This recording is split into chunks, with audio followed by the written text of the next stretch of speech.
Uy, bumalik ka. Alam ko naman na babalik ka.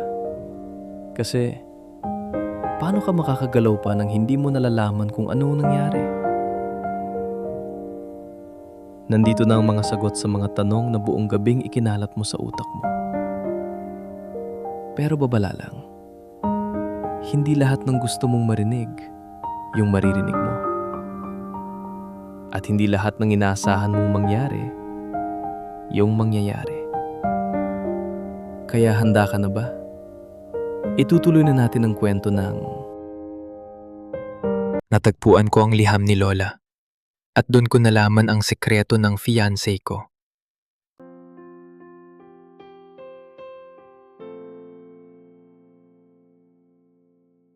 Bago tayo magpatuloy, para sa mga kapapanood lang ngayon, balikan natin ng maikli. 37 na ako. Dapat sana ay ikinasal ako 1 buwan na ang nakalipas.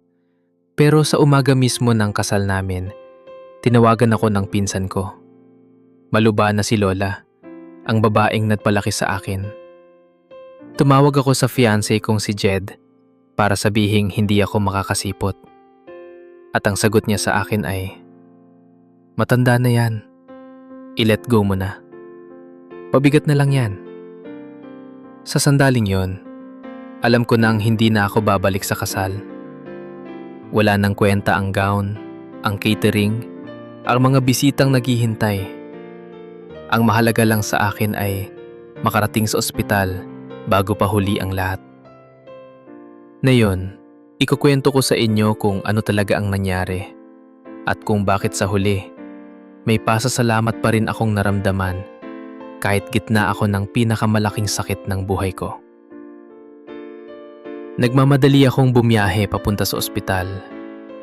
Naalala ko pa hanggang ngayon kung paano nanginginig ang mga kamay ko habang nagmamaneho. Kung paano paulit-ulit kong sinasabi sa sarili ko, "Sandali lang, Lola. Sandali lang. Paparating na ako."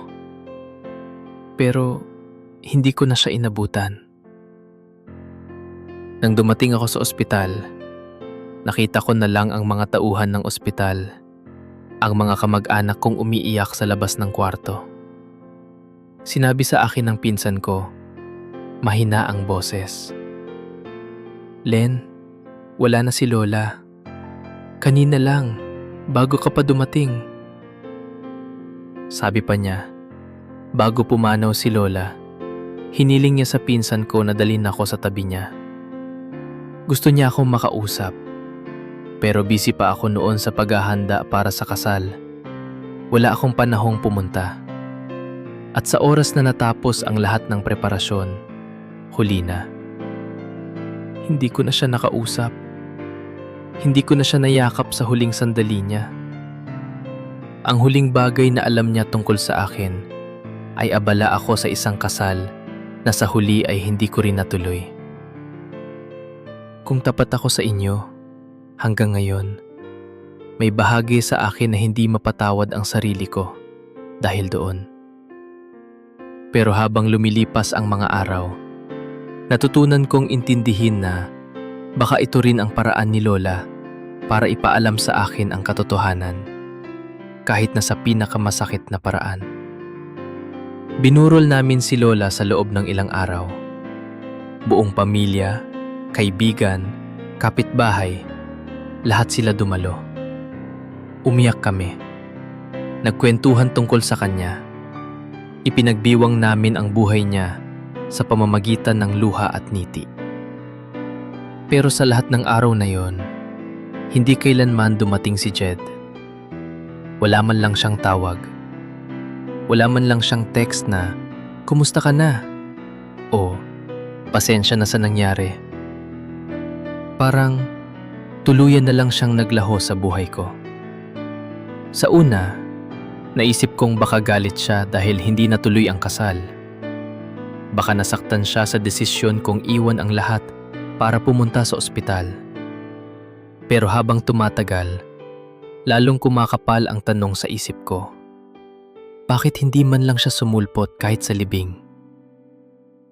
Bumalik ako sa amin makalipas ang paglilibing. at nagsimula na kaming maglinis ng mga gamit ni Lola kasama ang mga kapatid at pinsan ko. Mabigat ang loob namin.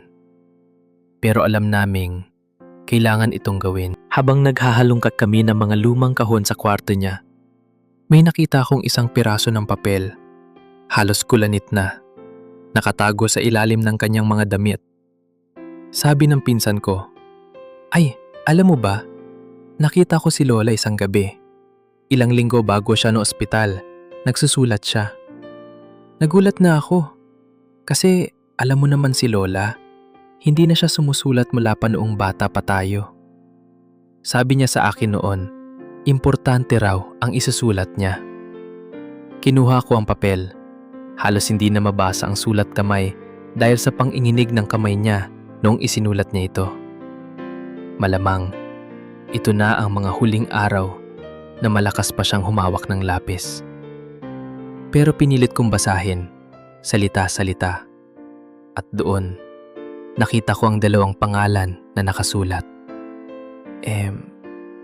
Baby Jet. Sa una, hindi ko talaga naintindihan. Tumigil ako. Binasa ko ulit. Baby Jet. Si Emma yung pamangkin ko. 26 na taong gulang. Anak ng kapatid kong panganay. Naalala ko na nagpalaki din siya kay Lola noong bata pa siya dahil abala rin ang mga magulang niya sa trabaho. Malapit sila noon. Pero mga 1 taon na ang nakalipas, biglang nawala si M sa radar ng buong pamilya. Hindi na siya dumadalo sa mga family gathering. Hindi na siya sumasagot ng tawag. Akala namin may sarili lang siyang problema o baka busy sa trabaho. Nayan ko lang naunawaan. Tinawagan ko agad ang isa sa mga tiyahin ko na medyo malapit kay M at doon ko unti-unting nabuo ang buong kwento. Si M, 1 taon na ang nakalipas ay nabuntis at ang ama ng bata ay walang iba kundi si Jed, ang fiancé ko. Bumagsak ang mundo ko sa sandaling yon. Ayon sa aking napag-alaman, nalaman ni Lola ang tungkol dito bago pa man ako makipagnobyo kay Jed. Nagtapat kasi si M kay Lola noon. Umiiyak, natatakot, hindi alam kung ano ang gagawin.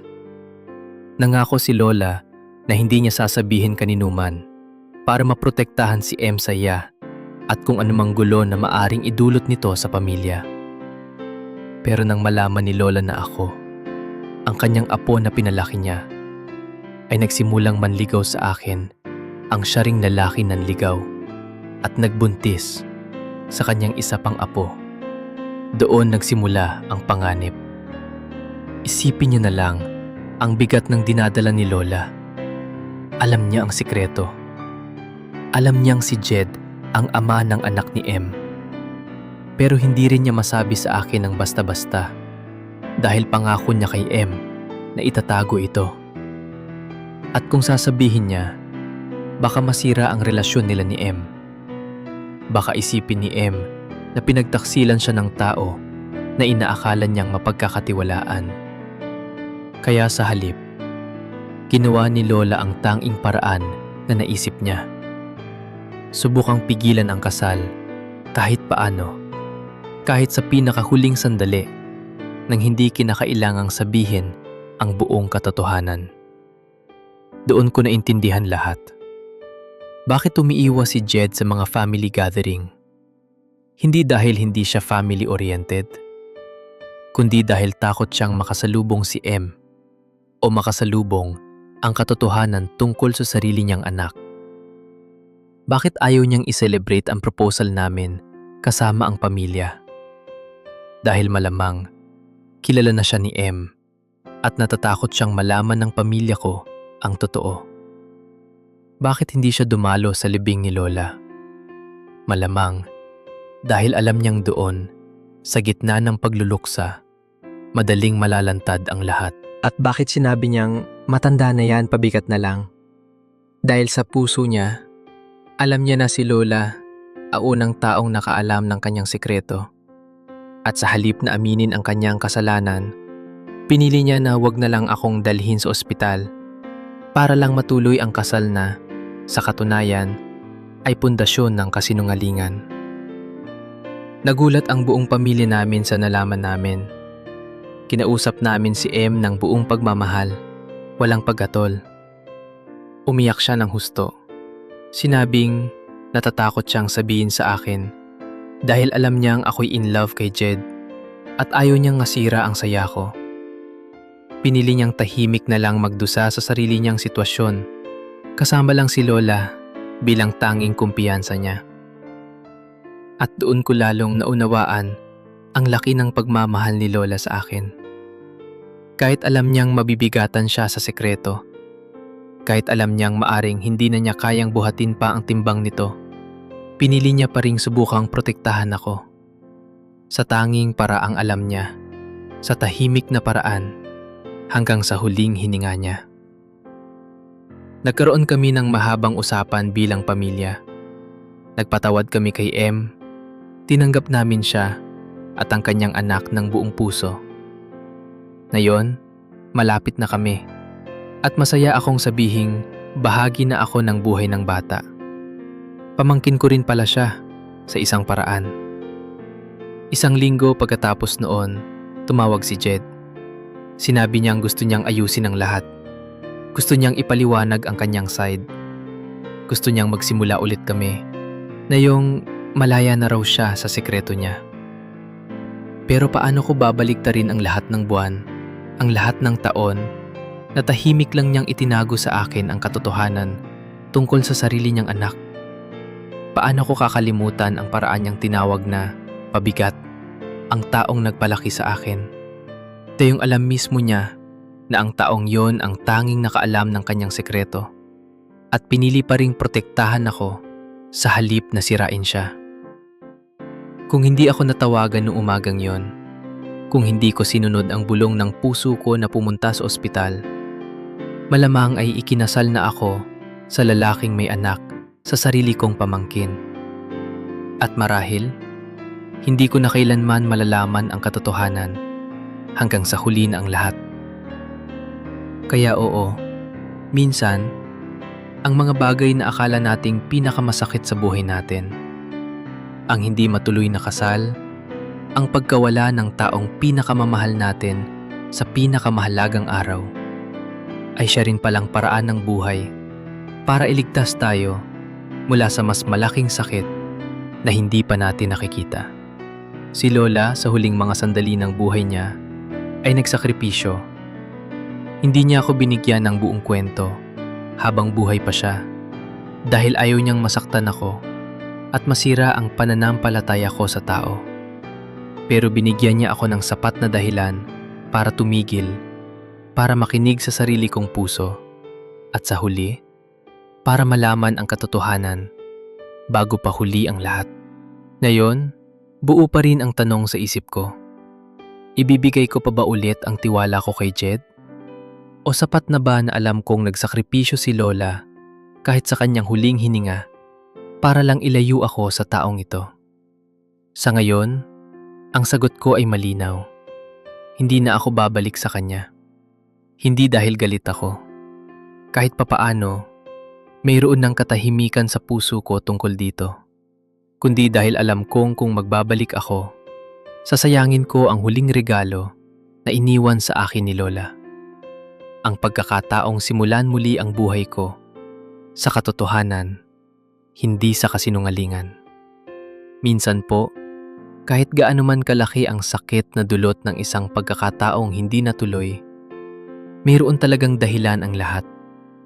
At kung mayroon kayong nararamdamang katulad nito, na parang may kumakalabit sa inyong puso na huminto, na mag-isip ng mabuti bago tumuloy sa isang malaking desisyon, huwag ninyong baliwalain yon.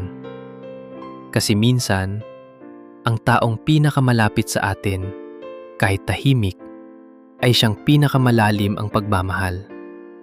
At ang pinakamalaking sakripisyo ay hindi natin lubos na maiintindihan hanggat hindi pa huli ang lahat. Salamat sa panunood ng kwentong ito. Kung na-touch kayo o may katulad na karanasan, i-share nyo sa comment section. At huwag kalimutang mag-subscribe para sa susunod pang mga kwento. Maraming salamat at hanggang sa muli.